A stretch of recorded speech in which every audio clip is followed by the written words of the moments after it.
Hello everyone. Assalamu alaikum. I hope everyone is doing well. Thank you so much for watching my video. Today my topic is noun, pronoun, subject, person, number এবং at last object.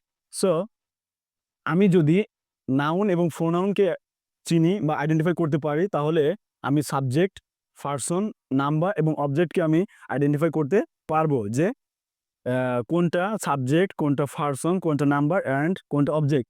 So আমি প্রথমে লিখেছি যে noun. At first আমি যেটা বলতে চাচ্ছি সেটা হচ্ছে নাউন। আমি লিখেছি যে বুক, চেয়ার, টেবল, ফ্যান, খাও, ডগ, বার্ড, রহিম, করিম, ইন্ডিয়া, বাংলাদেশ। এখন এইগুলা প্রত্যেকটাই একটা একটা নাম আছে, অর্থাৎ পৃথিবীতে যা কিছু রয়েছে তার পিছনে প্রত্যেকটা একটা নাম আছে। সো এখন আমি বুকস, চেয়ার, টেবল, ফ্যান অর্থাৎ এগুলোর ভিতরে দেখেন এগুলোর ভিতরে কোনো কি নেই, প্রাণ নেই।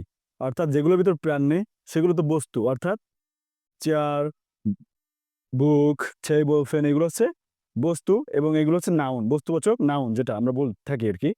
খাও, ডগ, বার্ড অর্থাৎ এগুলোর ভিতর প্রাণ আছে, অর্থাৎ এগুলো হচ্ছে প্রাণী, অর্থাৎ এগুলো হচ্ছে প্রাণীবাচক নাউন। এবং রহিম, করিম এগুলো ব্যক্তিবাচক নামবাচক, অর্থাৎ এর ভিতরে প্রাণ আছে, অর্থাৎ এইগুলো ব্যক্তিবাচক নাউন রহিম, করিম। এবং ইন্ডিয়া এবং বাংলাদেশ অর্থাৎ এগুলো হচ্ছে স্থান বা জায়গা, অর্থাৎ এইগুলো হচ্ছে স্থানবাচক নাউন। ঠিক আছে? সো বলেছি যে নাউন যদি জানি তাহলে আমি আমার সাবজেক্টকে চিনতে পারবো। আমি যদি প্রোনাউন জানি তাহলে আমার সাবজেক্টকে আমি চিনতে পারবো। তাহলে বেসিক্যালি আমি যেটা বলতে চাচ্ছি যে আমি যদি এগুলো হচ্ছে বেসিক, যে আমি যদি বেসিক যদি না জানি তাহলে আমি ইংলিশে ফ্লুয়েন্টলি কথা বলতে পারবো না।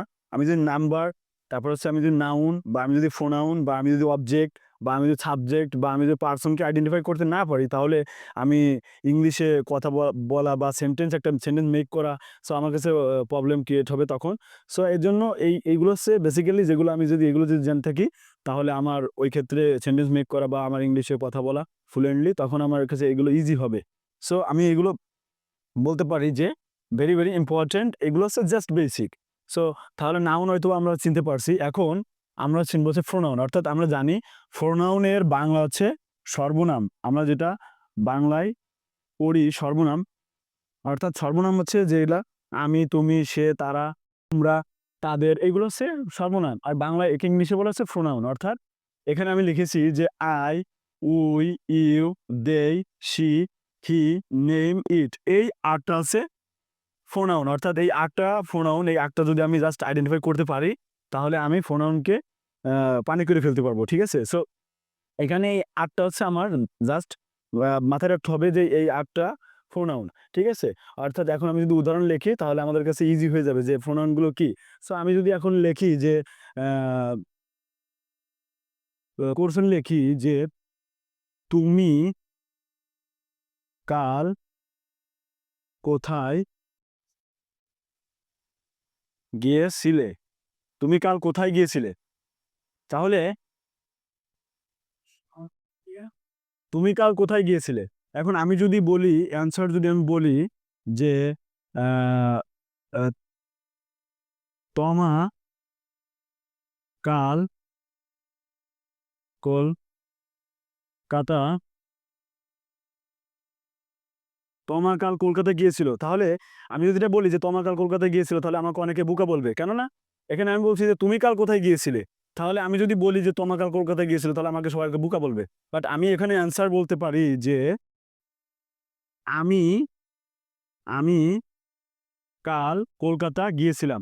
আমি কাল কলকাতা গিয়েছিলাম।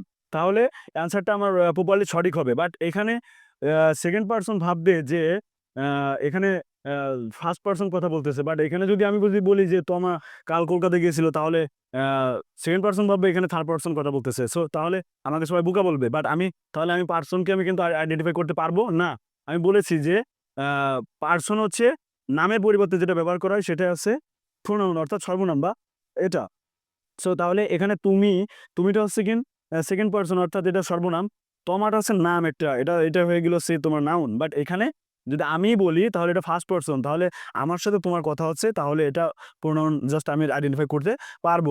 আমি যদি বলি যে তমা কাল কলকাতায় গিয়েছিল তাহলে এটা আমার কিন্তু পুরো টোটালে এটা কি হবে? টোটাল এটা রং, আমাকে এটা ভুল হবে, অর্থাৎ আমাকে সবাই বোকা বলবে, ঠিক আছে?